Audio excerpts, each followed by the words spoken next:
ঋতু, আমরা তো জানি আমাদের শরীরে টোটাল 206টি হাড্ডি। ছোট বাচ্চাদের ক্ষেত্রে 306 বা 270 বিভিন্ন ভাবে বলে। এখন এই হাড্ডি গুলা কি তুমি নাম বলতে পারবা?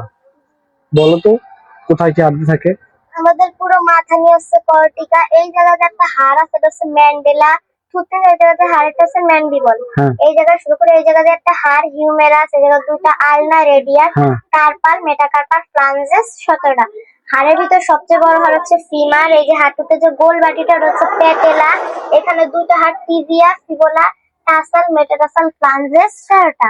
এরপর আমাদের বুকে এই জায়গাতে একটা হাড় আছে খুব নরম, স্টেনাম, আর এগুলো হচ্ছে সব পশুকা, ইলিয়াম। আর এই জায়গা হচ্ছে নরলির মতো যে হাড়টা আছে লাম্বার কাশরকা, কিডনির গঠন। আমাদের কিডনি দেখতে এখন তুমি এখানে 3টে হাড়ের নাম বলতে ভুলে গেছো। আমাদের পুরো কানটা নিয়ে হচ্ছে পিনা, আমাদের কানে আছে ইনকাস, মেলিয়াস, স্টপিস, আর আছে ককলিয়া। ককলিয়া দিয়ে হচ্ছে আমাদের ব্রেনে সিগন্যাল। এখন তুমি বলো তোমার শরীরের সবচেয়ে ছোট হাড্ডির নামটা কি? স্টপিস। সবচেয়ে বড় হাড্ডির নামটা? ওকে, গুড। তাহলে তুমি মোটামুটি 206টা হাড়ের নামই পারো না?